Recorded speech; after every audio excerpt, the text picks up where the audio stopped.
akan mempresentasikan mengenai aplikasi pelanggaran santri.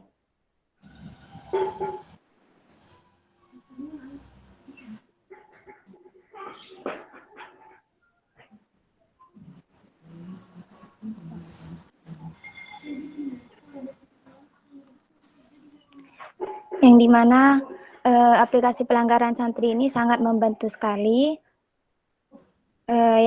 Salah satunya yaitu dapat membantu mempermudah dalam pencatatan pelanggaran berbentuk digital, dapat merekam dan mendokumentasikan secara digital setiap pelanggaran yang dilakukan oleh santri, memastikan setiap pencatatan poin pelanggaran dapat terekam dengan baik dan mudah dalam hal pelacakan kembali, agar pihak guru dan sekolah dapat memberikan laporan kepada orang tua atau wali murid terhadap pelanggaran yang dilakukan oleh santri tersebut.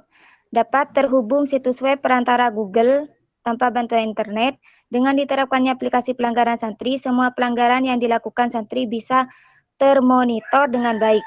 Selain itu, pengolahan hasil pelanggaran tiap-tiap santri bisa dengan cepat diolah dan direkap menjadi laporan pelanggaran santri.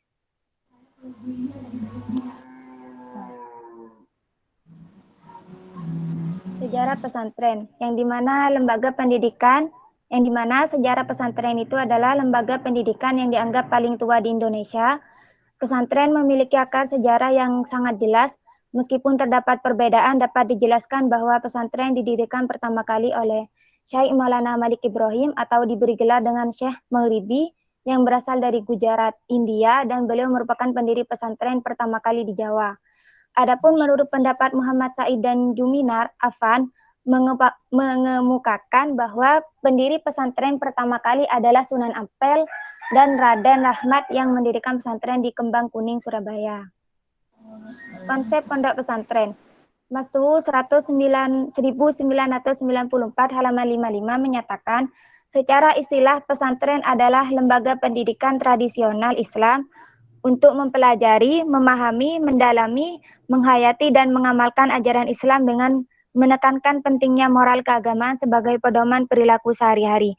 Berdasarkan pendapat tersebut, dapat dijelaskan bahwa pondok pesantren merupakan sebuah lembaga pendidikan Islam untuk mendalami ajaran Islam dan mengamalkannya dalam kehidupan sehari-hari, sekaligus menjadi tempat tinggal bagi santri yang menimba ilmu di sana. Seperti halnya lembaga pendidikan lain, pesantren pun tidak pernah terlepas dari beberapa elemen pembangun lainnya dalam mempertahankan perkembangannya. Adapun elemen-elemen tersebut, sebagaimana dikemukakan Dovir 1982 halaman 44, yaitu pondok, masjid, santri, pengajaran, kitab Islam klasik, dan kiai. Kelima elemen tersebut merupakan unsur penting dalam mendirikan sebuah lembaga pendidikan Islam, yaitu pesantren. Konsep pondok pesantren. Sebuah pesantren sangat erat kaitannya dengan pondok, karena pondok merupakan tempat tinggal bagi santri. Selain itu, kiai pun hidup berdampingan bersama santri di pondok pesantren. Hal ini sejalan dengan pendapat Hasbullah, bahwa definisi singkat istilah pondok adalah tempat sederhana yang merupakan tempat tinggal kiai bersama para santrinya.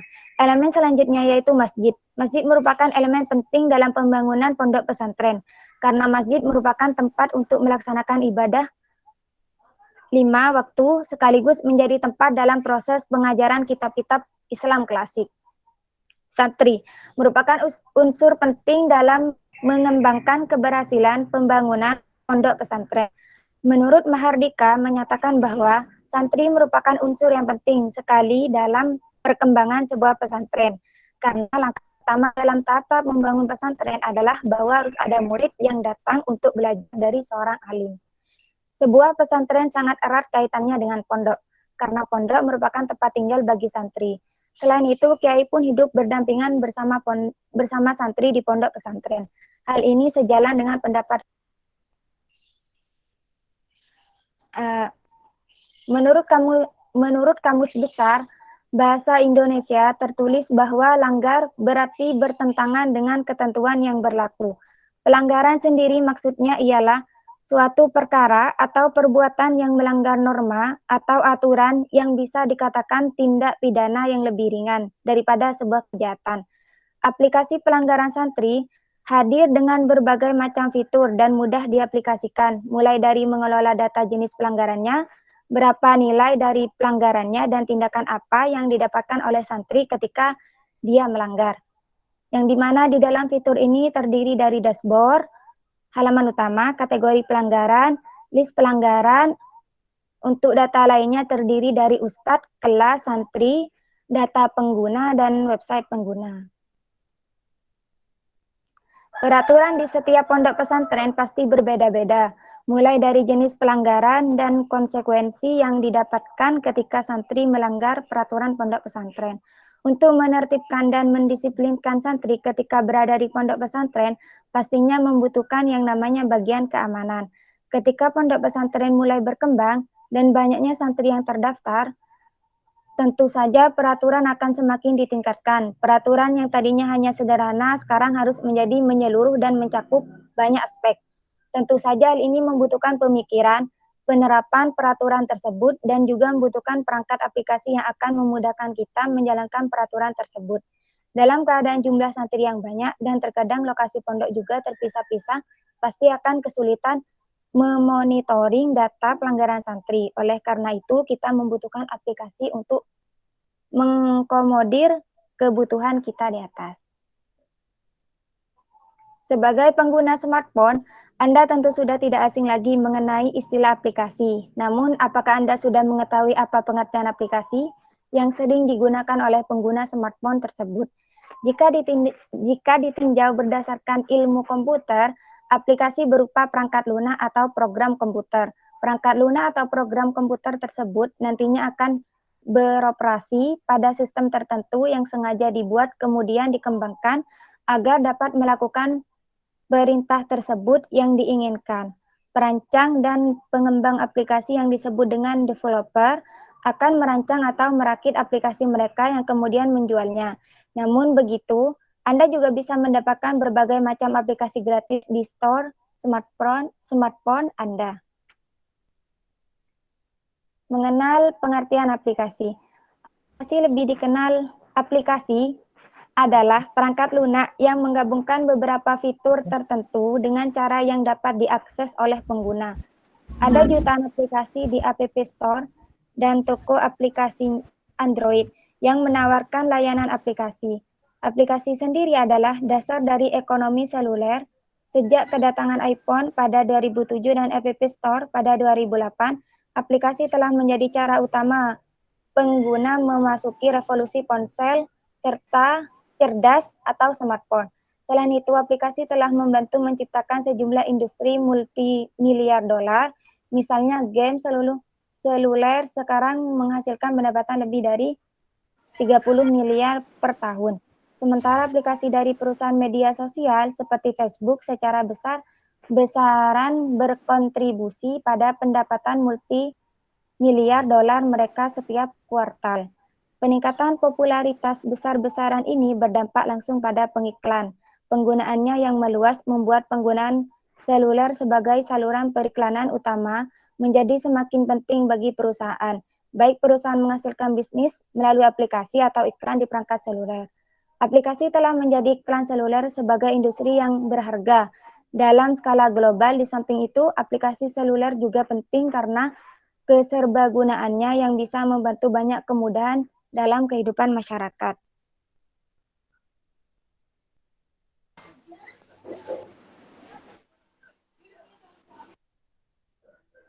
Pengertian pelanggaran. Pelanggaran yaitu perilaku menyimpang untuk melakukan tindakan menurut kehendak sendiri tanpa memperhatikan peraturan telah dibuat. Menurut Kartono, pelanggaran adalah perilaku yang tidak sesuai dengan peraturan dan norma-norma yang berlaku dalam suatu kelompok. Sedangkan dalam pelanggaran tersebut tidak terlaksananya tata tertib secara konsisten, akan menjadi salah satu penyebab utama terjadinya berbagai bentuk kenakalan yang dilakukan oleh siswa, baik di dalam maupun di luar sekolah. Sedangkan menurut Meljanto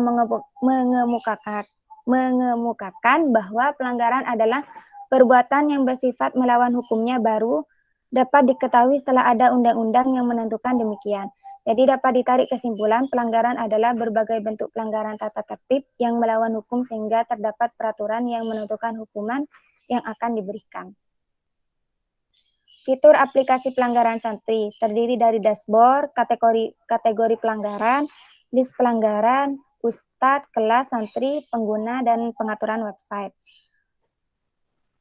Ini halaman utama atau bisa disebut dengan login. Pengertian login sendiri adalah suatu proses untuk masuk ke dalam sebuah layanan online yang berisi nama dan password. Saat ini halaman login bisa dilakukan pada halaman website maupun aplikasi. Secara teknis pun, saat ini dalam melakukan login bisa dilakukan secara variatif mulai dari menggunakan email dan nomor HP atau bisa juga menggunakan sosial media yang terintegrasi pada sistem tersebut. Login disebut juga logon atau sign-in adalah istilah dalam hal keamanan komputer, yakni berupa proses pintu masuk bagi pengguna untuk mengakses sistem komputer. Login dimaksudkan untuk mengatur proses identifikasi. Proses login minimal terdiri dari username atau akun pengguna dan password untuk mendapatkan hak akses. Antara username dan password, keduanya saat digunakan untuk login harus tepat. Jangan sampai salah ketik, karena keduanya saling terkait dan tidak bisa dipisahkan. Ana. Iya, Pak. Mungkin untuk selanjutnya ini sampean demo aja ya, karena materinya kan sudah tadi.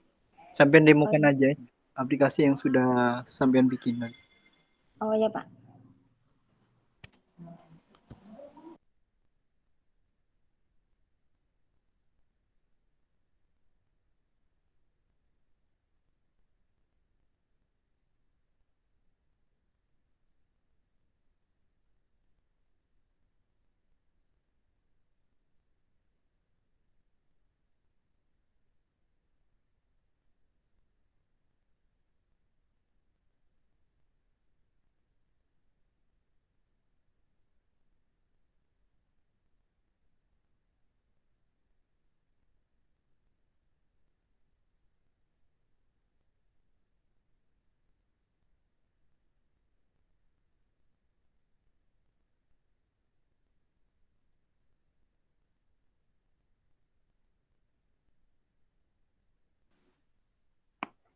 Ini aplikasi yang saya buat terdiri dari kategori pelanggaran, list pelanggaran, dan untuk data lainnya itu ada ustadz, kelas, santri.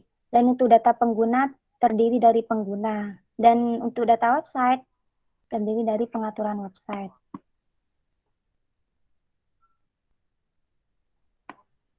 Di dashboard ini terdapat top 5 pelanggaran yang sering dilakukan dan satunya ini top 5 santri yang sering melakukan pelanggaran.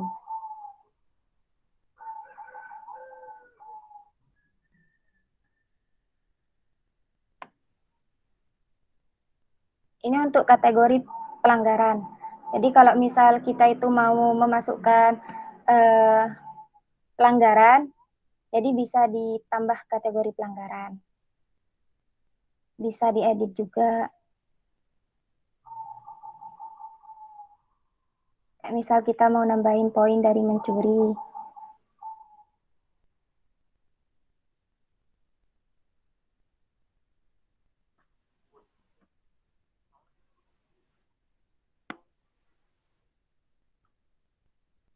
Ini tabel untuk list pelanggaran.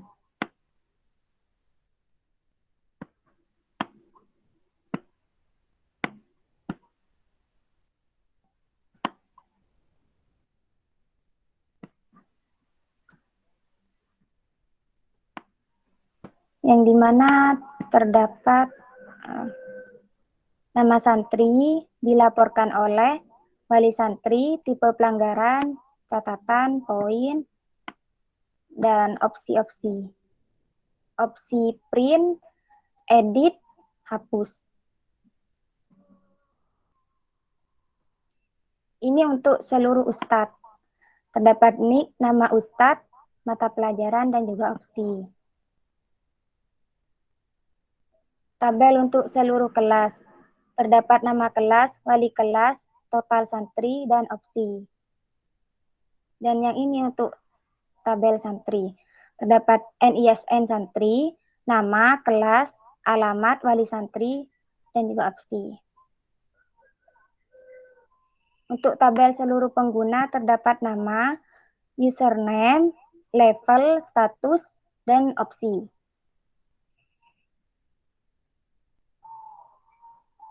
Dan untuk pengaturan website, nama pondok pesantren, dan juga poin.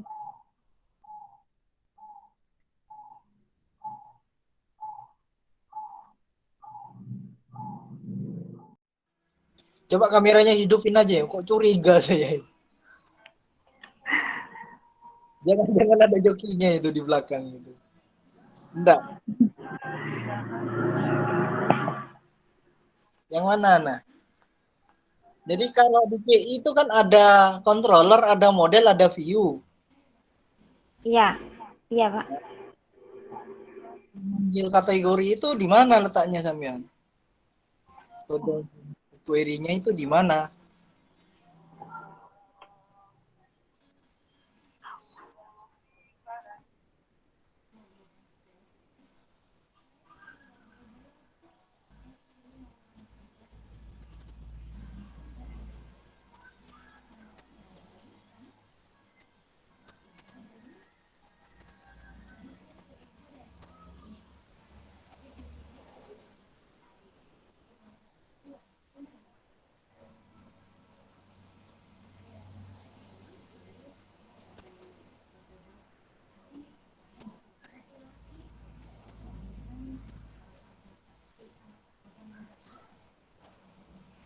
Yang ini Pak maksudnya Pak.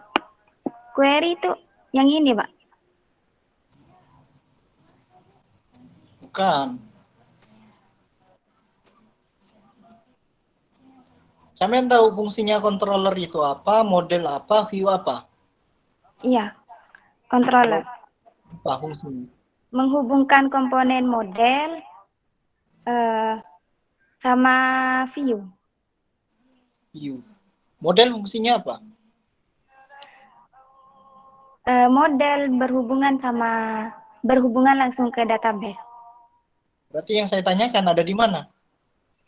Ada di model. Ya. Bingung sampean. Ya. Coba tunjukkan. Yang mana sih untuk menampilkan itu kodenya?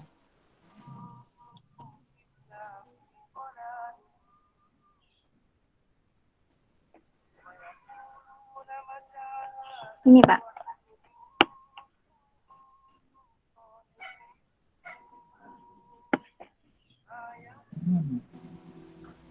Function yang mana? Untuk menampilkan itu function yang mana? Oh. Itu ada kategori pelanggaran.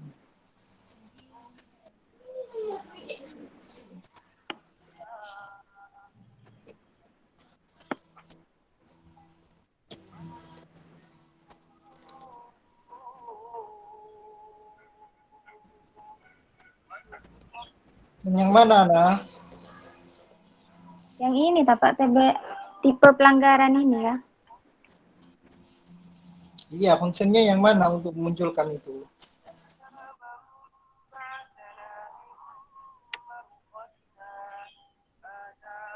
Nah.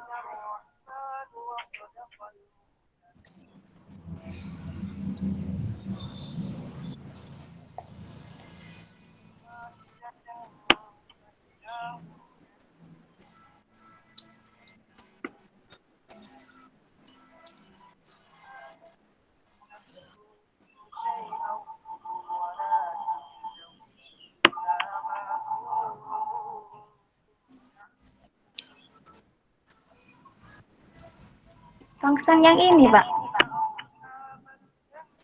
Ya itu variabel Kan? itu kan. Oh Kiri ini itu. Pak. Yang mana? Yang lebih spesifik. Itu data. Yang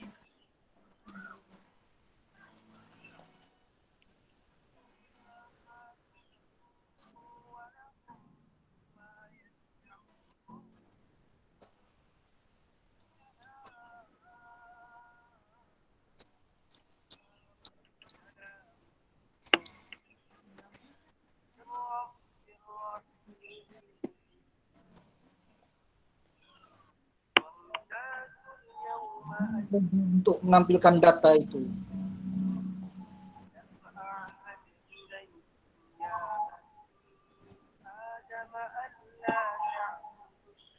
Ini, Pak. Cukup.